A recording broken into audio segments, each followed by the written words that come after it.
That phrase, play with feeling, used to frustrate me. I just didn't feel like my playing really had that.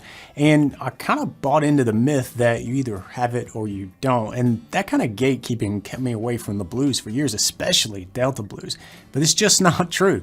There are things that we can do on the guitar to inject feeling and emotion into our playing. You don't have to be born with it, you can learn it. And in this lesson, we're going to look at 3 tips that will help you play with feeling and take your Delta blues to the next level. But before we dig in, I've prepared a lesson workbook for you that you can download for free at the link below. It's got the tab for this lesson's examples, plus a few tips and trips to help you nail the material. Now, let's get started with some of the most expressive things that you can do on the guitar. When you play the notes at the frets, you're kind of limiting yourself. And if you think about it, you can play an A and you can play an A sharp 1 fret up, but can you play anything in between those 2 notes? You can't. Well, not unless you use a slide or bend the note from the A up to the A sharp. You get that travel, you get that expressive sound in between that kind of emulates a vocal. So let's see this in action, but before I do, let's play through a lick that doesn't have any bending. This will be our ground 0.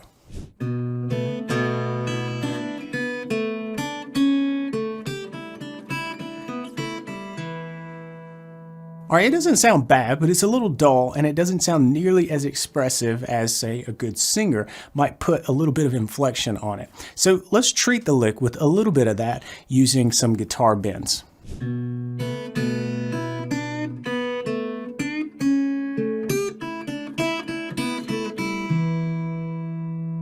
The bends plus a couple of other techniques really help this lick sound a bit more vocal. Let's take a closer look.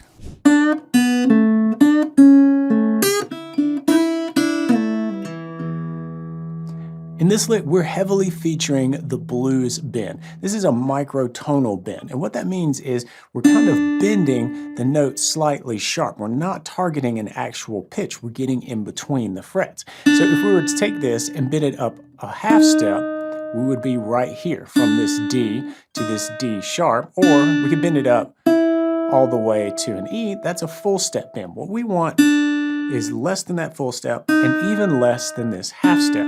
It's commonly notated as a quarter step, but really it's just pushing the note slightly sharp. So you're not actually getting to any pitch, and that really creates a nice vocal sound.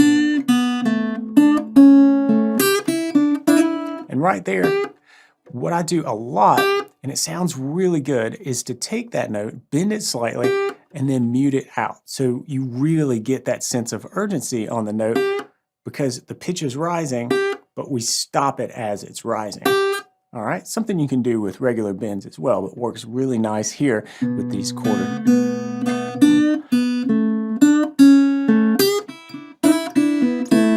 With those quarter step microtonal bends. Now, we're also doing some sliding here as a way to articulate the note. So what I'm doing here is sliding up to the 5th fret on the 2nd string while playing that open 1st string. Now those are both E's, but when you slide into one, you get that chorusing effect once you arrive of unison, but you get that articulated sound from the slide. All right, and then we can also reverse that and slide down the neck and maybe take this B down to A. It's a great way to articulate the notes. And of course, we can do some hammer-ons and pull-offs. And when we start combining these, we can create some expressive lines. If you chase that vocal quality, it really will help your playing sound more expressive. So try bending to get you in between the frets, and then use slides and legato to really vocalize fretted notes. We're moving in the right direction here, that's for sure, but there's definitely more that we could do to sound more expressive. Let's see what we can do with our next tip, timing. A lot of blues is based on a shuffle rhythmic feel, that loping, flat tire feeling. But even though the shuffle rhythm is prevalent, that doesn't mean that we are locked into it. Breaking free from it deliberately, even within the context of a shuffle, can add life to a part.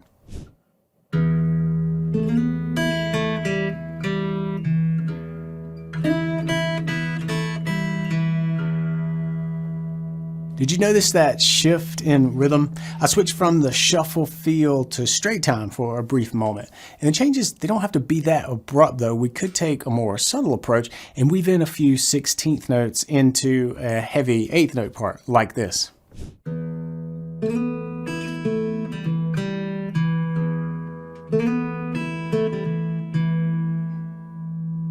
Let's take a closer look at these changes. These two measures give us an opportunity to change the timing. Instead of playing this little tag ending with a triplet feel, which would be expected given the context of this piece, and absolutely something that you can do, it's an option, we can play with the timing and play 2 16th notes in a row followed by an 8th note. So this would be like quick, quick, slow, or slow, quick, quick.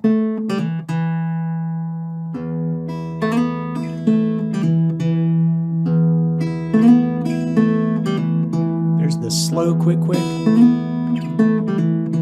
then the reverse. This subtle change adds so much to the part, in my opinion. We mix in the quick, quick, slow rhythm of 2 16th notes and then an 8th, or try the reverse, slow, quick, quick.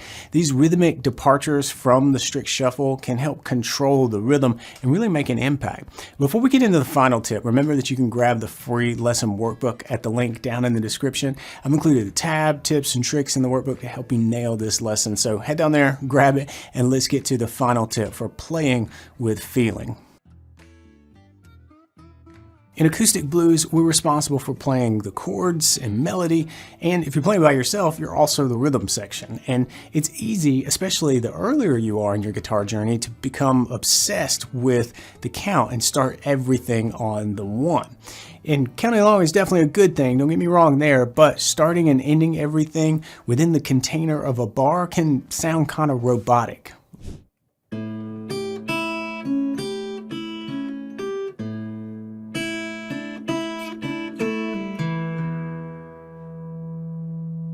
Not what we want. Try carrying some notes over the bar line for a more natural sound.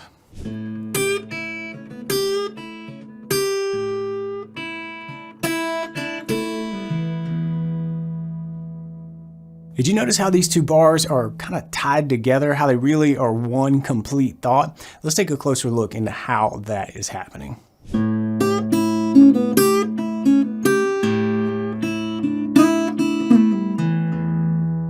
This can be subtle, but did you notice how that G, when I bent it, I held it over the bar line. When I played the bass, that was the downbeat of the next, but this was still climbing and scooping that blues bend from the G on the first string before continuing with the rest of the lick. Little things like this can help to glue bars together, which help things sound a little more cohesive and like they belong together versus abruptly switching from one measure to the next.